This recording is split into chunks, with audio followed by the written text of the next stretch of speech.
Assalamualaikum. This is Shravan Kabir from Varnamala Dusha School and College online class. Dear learners, today I will discuss narration. Narration এটা আরেকটা নাম হচ্ছে speech, যেটা আমরা বাংলায় বলি উক্তি।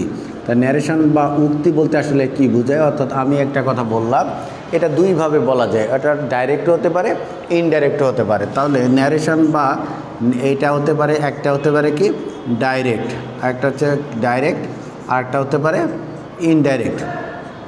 এই ডাইরেক্ট আর ইনডাইরেক্ট, তাহলে আমাদের ন্যারেশন শব্দটা থেকে আগে আসতে হবে। ন্যারেট থেকে হচ্ছে ন্যারেশন শব্দটা আসছে। ন্যারেট হচ্ছে বর্ণনা করা, ওটা একটা ভার্ব, আর ন্যারেশন হচ্ছে নাউন, অর্থাৎ যেটা আমরা বললাম উক্তি। তা উক্তিটা দুই ধরনের হতে পারে, একটা হচ্ছে ডাইরেক্ট মানে হচ্ছে প্রত্যক্ষ উক্তি, ইনডাইরেক্ট মানে হচ্ছে পরোক্ষ উক্তি। সেটা কেমন হতে পারে, ধরো আমি বললাম, আমি লিখলাম Imran said to me, I am ill. খেয়াল করো, এখানে বলা হয়েছে Imran said to me, Imran আমাকে বলেছিল I am ill, আমি অসুস্থ। তাহলে এটা ইনডাইরেক্টে কীভাবে হতে পারে দেখো, Imran told me that he was ill. Imran আমাকে বলেছিল যে সে অসুস্থ। তাহলে এটা কিভাবে হলো, এবার একটু খেয়াল করব। তাহলে বলো তো আমাদের হাতে কয়টা আঙ্গুল? আমি জানি যে সবাই বলো 5 আঙ্গুল। হ্যাঁ, আসলে আমি বলছিলাম যে ন্যারেশন করতে গেলে আমাদের 5টা বিষয়ে খেয়াল রাখতে হবে। যেমন 1 নম্বর হচ্ছে সাবজেক্ট এবং অবজেক্ট, এটা হচ্ছে 1 নম্বর কাজ। 2 নম্বর হচ্ছে এই ভার্বটা সবসময় চেঞ্জ হয়, এটা হচ্ছে 2 নম্বর কাজ। এইখানে দেখবা এটা সবসময় চেঞ্জ হয়, এইখানে হচ্ছে ডাইরেক্টে এখানে কমা থাকে, তারপর এটাকে বলা ইনভার্টেড কমা, এটা চেঞ্জ হবে। এরপর হচ্ছে 4 নম্বর হচ্ছে স্পিচের সাবজেক্টটা চেঞ্জ হবে, বাদ বাকি যে অংশটা ওইটাও চেঞ্জ হবে যদি ভার্ব থাকে। তাহলে এটা আমাদের আগে অপশানগুলো আমরা শিখি। আমরা যেখানে বলছিলাম এটাকে বলা হয় রিপোর্টিং ভার্ব, আর এটাকে বলা হয় রিপোর্টেড স্পিচ। এই স্পিচটা শুধুমাত্র চেঞ্জ হয়। তাহলে এখন দেখো আমাদের কিভাবে চেঞ্জ হলো। যেমন বলা হয়েছে এটার নামই 1 নম্বর, অর্থাৎ 1 নম্বর, এটা কিন্তু কোনো চেঞ্জ হবে না, যা আছে তাই, সাবজেক্ট এবং অবজেক্ট কখনোই চেঞ্জ হবে না। এরপর হচ্ছে said to। এখন এই said to পরিবর্তে আমরা told লিখছি।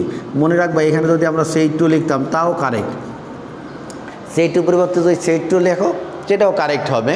এরপর হচ্ছে কি, এরপর ইনভার্টেড কমাটা উঠে যায়, এখানে দ্যাট, এই যে দ্যাট বসলো এটা হচ্ছে লিঙ্কার, অর্থাৎ একটার সাথে একটা যে লিঙ্ক করলো এটার নামই হচ্ছে লিঙ্কার। লিঙ্ক থেকে লিঙ্কার, লিঙ্ক হচ্ছে ভার্ব, লিঙ্কার হচ্ছে নাউন। তো এই লিঙ্কার, এই যে দ্যাট বসতে পারে, সাধারণত দ্যাট বসে শুধুমাত্র ইন্টারোগেটিভ আর ইম্পারেটিভ ছাড়া। ইন্টারোগেটিভ বলে ডাব্লিউএস থাকলে ডাব্লিউএস, না থাকলে ইফ, আর ইম্পারেটিভ বলে টু বসবে, আর সব জায়গায় দেখবো যে লিঙ্কার দ্যাট বসছে। এরপরে হচ্ছে এইখানে দেখো বলা হয়েছিল যে ইমরান বলেছিল যে আমি অসুস্থ। এখন আমি তোমাকে বললাম যে ইমরান বলেছিল, কি বলবো, যে ইমরান বলেছিল যে সে অসুস্থ, যার জন্য এই পার্সনটা চেঞ্জ হয়ে গেছে। তাহলে আমি এই যে সেন্টেন্সটা দেখালাম, দেখো খেয়াল করো, আই অ্যাম ইল, এটা কিন্তু আমরা মূলত স্পিচের সেন্টেন্সটা তোমাকে খেয়াল করতে হবে। আরেকটা জিনিস মনে রাখবা, এই রিপোর্টিং ভার্বটা যদি প্রেজেন্ট বা ফিউচার টেন্সে হয় তাহলে স্পিচের টেন্সের কোনো পরিবর্তন হবে না, স্পিচের টেন্সের কোনো পরিবর্তন হবে না। কিন্তু এটা যদি পাস্ট টেন্স হয় তখন এটা কারেসপন্ডিং টেন্স হয়ে যাবে, অর্থাৎ যা set 1 set B. Set 1 set B কেমন, যেমন ধরো প্রেজেন্ট ইনডিফিনিট থাকলে পাস্ট ইনডিফিনিট, প্রেজেন্ট কন্টিনিউয়াস থাকলে পাস্ট কন্টিনিউয়াস, প্রেজেন্ট পারফেক্ট থাকলে past perfect, present perfect continuous থাকলে পাস্ট পারফেক্ট কন্টিনিউয়াস, এইভাবে চেঞ্জ হয়ে যাবে।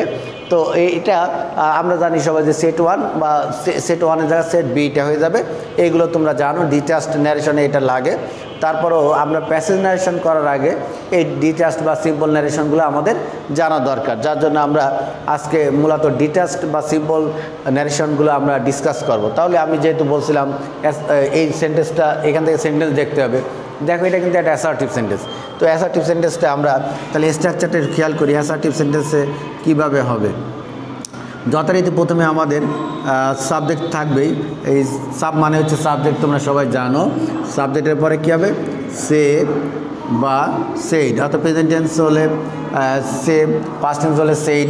আর একটা জিনিস আমরা টোল্ড লিখছি, সহজে মনে রাখবা, যদি সেইডের পরে টু থাকে মানে এরপরে যদি সে বা সেইডের পরে টু প্লাস অবজেক্ট বসে আর টেল বা টোল্ডের পর সরাসরি অবজেক্ট বসে, মনে রাখবা।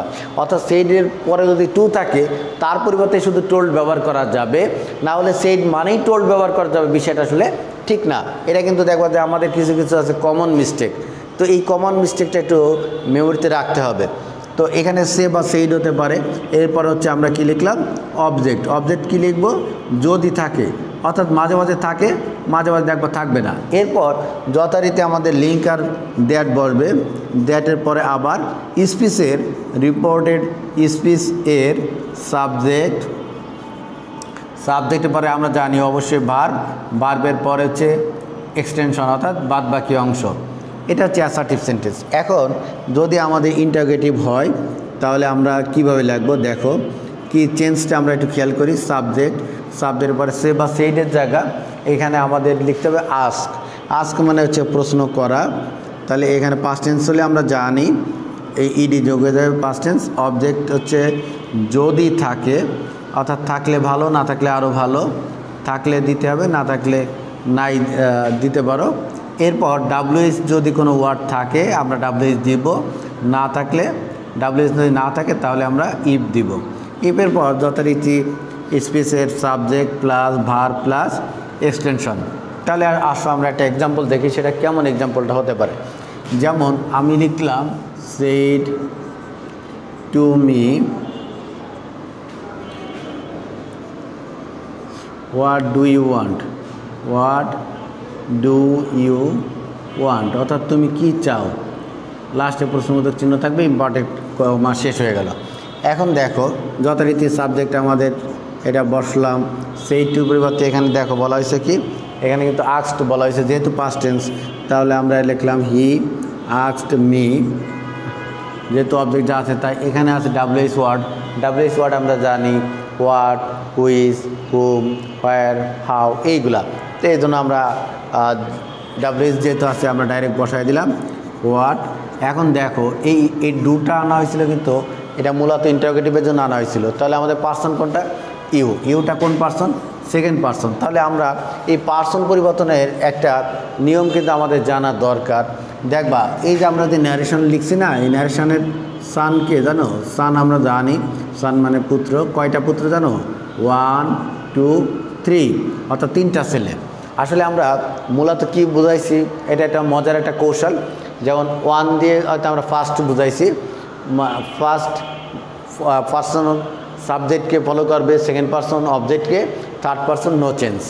আবারও বলছি, ফার্স্ট পার্সন সাবজেক্টকে, সেকেন্ড পার্সন অবজেক্টকে, থার্ড পার্সন নো চেঞ্জ, অর্থাৎ কোনো পরিবর্তন হবে না। তো ইউটা কোন পার্সন, আমরা সব জানি সবাই যে ইউটা হচ্ছে ফার্স্ট পার্সন। সহজে মনে রাখবা, আমি ফার্স্ট পার্সন, তুমি সেকেন্ড পার্সন, বাদ বাকি যা সব থার্ড পার্সন। আমি আর তুমি ছাড়া বাকি আছে যারা থার্ড পার্সন তারা, সহজে মনে রাখবা। তাহলে এটা হচ্ছে সেকেন্ড পার্সন।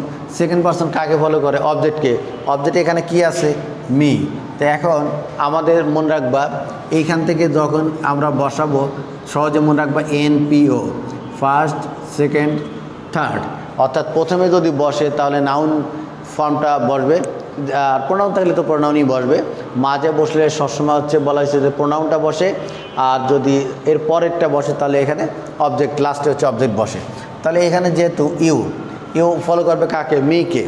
মি হচ্ছে অবজেক্ট ফর্ম, তাহলে তার সাবজেক্ট ফর্ম হচ্ছে আই, হোয়াট আই। এখন দেখো যেহেতু এটা বলা হয়েছে সেইড, আমি তোমাদের বলেছিলাম যে যদি রিপোর্টিং ভার্বটি পাস্ট টেন্স হয় তাহলে কারেসপন্ডিং টেন্স হয়ে যাবে। যেমন এখানে বলা হয়েছে ডু, ডু কোন টেন্স, পাস্ট টেন্স। তাহলে আমাদের মনে রাখতে হবে এইখানে পাস্ট টেন্সে চলে যাবে। তাহলে হোয়াট আই মূল ভার্ব কোনটা, ওয়ান্ট, হোয়াট আই ওয়ান্টেড, আমি আমার দ্বারা কি চাওয়া হয়েছিল, ঠিক আছে, এভাবে খেয়াল রাখতে হবে।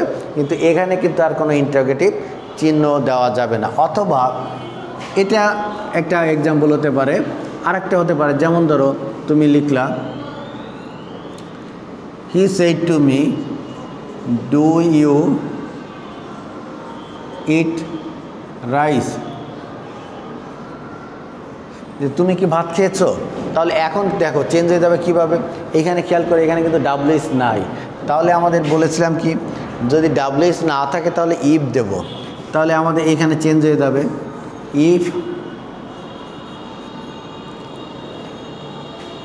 আই, ইটটা প্রেজেন্ট ফর্ম, পাস্ট ফর্ম হচ্ছে ইফ আই এট বাদ বাকি যা আছে তাই থাকবে। If I ate rice. আমি কিন্তু সবসময়ের জন্য বলি গ্রামার নিয়ে কিন্তু এত ভয় পাওয়ার কিছু নেই, খালি খেয়াল করবা যে কোথায় চেঞ্জ হচ্ছে, চেঞ্জটা যদি বুঝতে পারো তাহলে কিন্তু এটা করা অনেক সহজ। তাহলে আমরা অ্যাসার্টিভ দেখলাম, ইন্টারোগেট দেখলাম, আমরা একটু ইম্পারেটিভ যদি যাই, ইম্পারেটিভ মানেই আমরা জানি এটা হচ্ছে আদেশ, উপদেশ, অনুরোধ, মানে এক কথায় অনুজ্ঞাসূচক বাক্য যদি হয় তাহলে হচ্ছে ইম্পারেটিভ সেন্টেন্স হয়। এই ধরনের ইম্পারেটিভ সেন্টেন্স যদি হয় তাহলে আমরা কিভাবে করব। এটা হচ্ছে অর্ডার দেওয়া বোঝায়, অর্ডার মানে হচ্ছে আদেশ, রিকোয়েস্ট মানে হচ্ছে উপদেশ, আর একটা হচ্ছে যে অ্যাডভাইস, দেখো যে যেটা খুব সহজে আমরা দিতে পারি বিনামূল্যে, সেটার নাম হচ্ছে উপদেশ বা অ্যাডভাইস। তাহলে আমাদের সেটা কি হবে, আমরা প্রথমে যথারীতি সাবজেক্ট, সাবজেক্টের পরে আমরা আগেই বলছিলাম আদেশ বোঝালে অর্ডার দেব, আর রিকোয়েস্ট হচ্ছে অনুরোধ যদি বোঝায়, আর উপদেশ যদি বোঝায় তাহলে হচ্ছে আমরা অ্যাডভাইস দিব। আর এখানে হচ্ছে যথারীতি আমরা অবজেক্ট হচ্ছে যদি থাকে, তাহলে আমরা কি লিখব, যদি থাকে, অর্থাৎ থাকলে ভালো। এরপর যথারীতি আমরা টু দেব, টু এর পরে আমরা জানি ভার্বের প্রেজেন্ট ফর্ম, বি1 মানে হচ্ছে ভার্বের প্রেজেন্ট ফর্ম, এরপর হচ্ছে এক্সটেনশন মানে বাদ বাকি অংশ। তো আমরা এটা এক্সাম্পলটা কিভাবে দিতে পারি খেয়াল করো, এখানে যেমন ধরো এখানে লেখা আছে হি said to me open the box, open the box, যে বক্সটি খুলো। তো আমরা কি লিখলাম, ওপেন দ্য বক্স, বক্সটি খুলো। এখন খেয়াল করো যে বাক্সটা খুলতে বলা হয়েছে, তাহলে কী হবে, এটা অনুরোধ হইতে পারে, উপদেশ হইতে পারে, কিন্তু মানুষ সহজে কিছু করতে চায় বা হ্যাঁ তুমি যদি ধমক দেয় বক্স খোলো, তাহলে কিন্তু দেখবা যে স্বাভাবিকভাবে সে খুললেও মনে হয়তো ভালো লাগলো না, বিব্রত বোধ করলাম। তার চেয়ে অনুরোধ করলে একটু দেখতে ভালো দেখা যায়। তাহলে কী হতে পারে, he requested me to open the box. তো আমরা ইম্পারেটিভ সেন্টেন্সে কিন্তু অনেক সময় এই উপদেশ হইতে পারে, আবার অনেক সময় দেখা গেল যে the commander said march on, দেখবো যে সেনাবাহিনী বা ডিফেন্সে বলা হয় march on, go on, carry on, চালিয়ে যাও। হ্যাঁ, তো অথবা টিচারের ক্ষেত্রে যদি বলা হয় তাহলে সাধারণত অ্যাডভাইসই দিয়ে দেবা, যে the teacher said do not run in the sun, তার টিচারের সাধারণত উপদেশই দেয়, the teacher advised me to run in the sun. অথবা যদি do not run in the sun দেয় তাহলে নট টু দিতে পারো, আবার নট টুর পরিবর্তে যদি ফরবিড দাও তাও চলবে। ফরবিড মানে হচ্ছে নিষেধ করা, তখন আবার ফরবিড দিয়ে আবার কিন্তু নট দেওয়া যাবে না, তখন শুধুমাত্র ফরবিড দিলে চলবে। আবার ফরবেড দিও না, একটা জিনিস কিন্তু খেয়াল করবা, একটা হচ্ছে ফরবিড আর একটা হচ্ছে ফরবেড। ফরবেড হচ্ছে এটা হচ্ছে বিদায় জানানো, আর ফরবিড হচ্ছে নিষেধ করা, দুই ওয়ার্ড। যাই হোক, আমরা যেখানে ছিলাম তাহলে আমরা ইম্পারেটিভ দেখলাম, এখন আমরা দেখলাম অপটেটিভ দেখব। অপটেটিভ আমরা জানি এটা হচ্ছে প্রে বা উইশ বোঝায়, সেটা কিভাবে হতে পারে, যেমন ধরো প্রথমে আমরা কি করব, সাবজেক্টের পরে আমরা প্রে লিখব অথবা উইশ লিখব। এটা কিন্তু অবশ্যই মনে রাখবা, আমাদের সাধারণত পাস্ট টেন্সে থাকে, পাস্ট টেন্সে হলে অবশ্যই ইডি যোগ হবে। যেমন এখানে আমরা আজকে দেখিয়ে দিয়েছিলাম, এটা অর্ডার্ড, রিকোয়েস্টেড, অ্যাডভাইসড, সেমভাবে প্রেইড, উইশড। এখন আমরা যখন এই প্রে বা উইশ, কখনো কখনো তোমাদের একটা কনফিউশন কাজ করে যে আমরা এটা প্রে দেবো না উইশ দেবো, এত কনফিউশনের আসলে কিছু নাই। কারণ হচ্ছে প্রেটা সহজে মনে রাখবা, আল্লাহ, ভগবান, ঈশ্বর, গড, এইগুলোর ক্ষেত্রে হচ্ছে প্রে ব্যবহার করা হয়, অন্যান্য ক্ষেত্রে উইশ ব্যবহার করা হয়। সেটা আমরা একটু উদাহরণ দেখব। এরপর হচ্ছে অবজেক্ট যদি থাকে, তারপর লিঙ্কার যথারীতি সাবজেক্ট দেব, এরপরে অবশ্যই সাবজেক্টের পরে মাইট, এরপরে হচ্ছে যেহেতু সাহায্যকারী ভার্ব অবশ্যই বি1 প্লাস এক্সটেনশন। এখন এটা কিভাবে হতে পারে, যেমন ধরো হি সেড টু মি, এখানে দেখবা যে সহজে মনে রাখবা, এখানে অপটেটিভ সেন্টেন্স মানেই সেন্টেন্সে দেখবা মে অথবা লং থাকে। যেমন ধরো হি সেড টু মি লং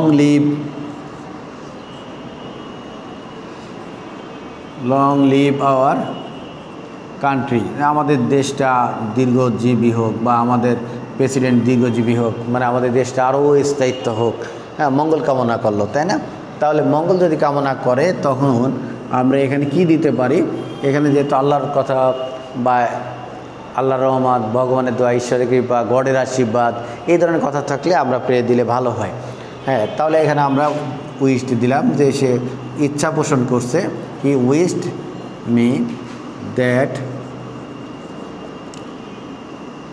এখানে কিন্তু সাবজেক্টটা এটা না, খেয়াল করবা, সাবজেক্ট হচ্ছে আওয়ার কান্ট্রি। তাহলে আওয়ার কান্ট্রিটা আমরা আগে নিয়ে আসলাম, our country might live long, কারণ ভার্বটা আমরা জানি, ভার্বটা আগে চলে আসবে। এইভাবে সহজে মনে রাখবা। এটা অথবা হতে পারে হয়তো লেখলো যে মে গড ব্লেস ইউ, এমন হইতে পারতো যে he said to me may God bless you, সে আশা করলো কি যে মে আল্লাহ ব্লেস ইউ, যে আল্লাহ তোমার মঙ্গল করুক। তাহলে কি হি, এখানে কিন্তু তোমরা অবশ্যই প্রেড দিবা যদি আল্লাহর কথা বলা থাকে। এখন অপটেটিভ গেল, আমরা যদি এবার এক্সক্লেমেটরিতে যাই তাহলে আমাদের 5টা সেন্টেন্সই হয়ে যাবে। এক্সক্লেমেটরিতে গেলে প্রথমে আমরা subject Dev, exclaimed with joy অথবা সরো অথবা surprise, subject plus verb plus extension. ধরো এখানে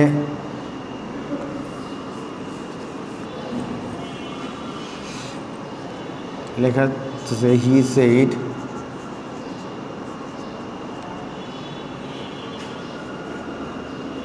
হুররা we have won the match। এই যে আমরা লিখলাম হি সেড, সে যে লিখলো কি he said হুররা we have won the match, এই যে ফিফ ফিফ হুররা, এইগুলো হচ্ছে বোঝায় অনেক আনন্দ। আগে আমাদের জানতে হবে যে এক্সক্লেমেটরি সেন্টেন্সটা কি, সহজে মনে রাখবো। এই যে চিহ্নটা দেওয়া, এইটা চিহ্নটা দেখে বুঝবো যে এটা হচ্ছে নোট অফ এক্সক্লেমেশন বা এক্সক্লেমেটরি সেন্টেন্স। তা এছাড়া এলাস, হুররা, হাই, এই ধরনের ওয়ার্ডগুলো দেখলে বুঝবা যে এইগুলো হচ্ছে অ্যাসার্টিভ সেন্টেন্স, এক্সক্লেমেটরি সেন্টেন্স বোঝায়। তো এইগুলো যদি থাকে যে we have won the match, আমরা খেলায় জিতেছি, তাহলে এখানে আমরা কীভাবে লিখবো, হি এক্সক্লেইমড উইথ জয়। এখন আমরা জয় কেন লিখলাম, যদি আনন্দ বোঝালে জয়, দুঃখ বোঝালে সরো, আর যদি আমরা অবাক হয়ে যাই তাহলে সারপ্রাইজ। এটা তোমরা উল্টা করে লিখতে পারো, জয়ের জায়গা যদি দাও গ্লাড, তাও কারেক্ট। সরোর জায়গায় যদি লেখো গ্রিপ, ওটাও কারেক্ট। আবার যদি সারপ্রাইজের জায়গায় যদি লেখো ওন্ডার, ওটাও কারেক্ট হবে। এটা তুমি চাইলেই চেঞ্জ করতে পারো, ওইটা অনেক সময় এক এক রাইটার বা এক এক বইয়ে দেওয়া থাকে, ওটা কোনো সমস্যা নয়, চেঞ্জ করা যাবে। তাহলে he exclaimed with joy that we হ্যাভের জায়গায় হ্যাড হয়ে যাবে, we had won the match. এখন এইভাবে যদি আমরা এই হুররার জায়গায় যদি আমাদের এখানে দেখবো যে কিছু চিহ্ন আছে, যেটা তোমাদের বলছিলাম, যেমন ধরো এলাস লিখে এই ধরনের চিহ্ন দিল, এটাও কিন্তু চিহ্ন। এই আমি প্রথমে বলেছি যে আগে সেন্টেন্সগুলো কিন্তু একটু যদি বের করে নাও তাহলে ভালো হবে। এই এলাস, শুধু যে এলাস দেখো ধরে নিবা এটা নিশ্চিত এক্সক্লেমেটরি সেন্টেন্স, হুররা দেখো তাহলে অবশ্যই এক্সক্লেমেটরি সেন্টেন্স। তাহলে আমাদের এই সেন্টেন্স, এই যে সেন্টেন্সটা করছি, এগুলো চেনার কিন্তু আমাদের সহজ একটা পদ্ধতি আমি তোমাদেরকে এখন বলে দিব। তো চলো আমরা একদম সহজে কিভাবে আমরা সেন্টেন্সগুলো চিনতে পারি সেই সেন্টেন্স চেনার উপায়টা এখন তোমাদের শিখিয়ে দেব। সহজে মনে রাখবা, যেহেতু আমাদের মেইনলি ন্যারেশন করতে গেলে এই 5টা সেন্টেন্সটা হচ্ছে খুব বেশি কাজে লাগে। তাহলে এই অ্যাসার্টিভ সেন্টেন্স দেখবা, প্রথমে সাবজেক্ট থাকে, ইন্টারোগেটিভ মানেই হচ্ছে এই প্রশ্নবোধক চিহ্ন থাকে, এই ধরনের, এটাকে বলা হয় নোট অফ ইন্টারোগেশন। আর ইম্পারেটিভ মানেই হচ্ছে ভার্ব দিয়ে শুরু, এটা হচ্ছে সাবজেক্টটা উজ্জ্ব থাকে।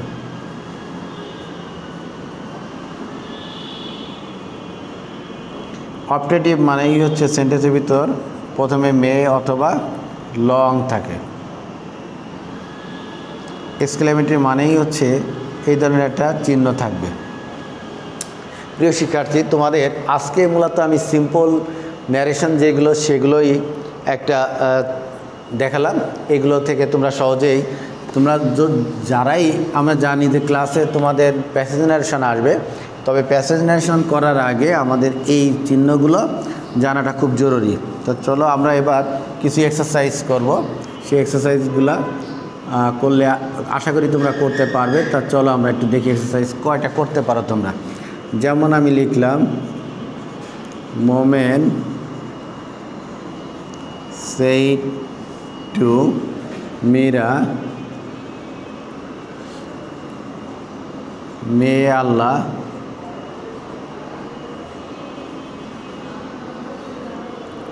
Allah help you. He asked me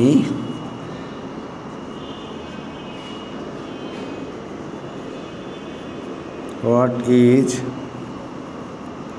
your name? Shobha told Moushumi, alas, I have undone. The teacher said to the students, do not run in the recess to me, the earth moves round the sun. So dear learners, আশা করি তোমরা এক্সারসাইজগুলো করবে এবং এইগুলাই তোমাদের দেখবা যে structure থেকে তোমরা করতে পারো, তবে অবশ্যই নিজেরা চেষ্টা করবে। Thank you very much.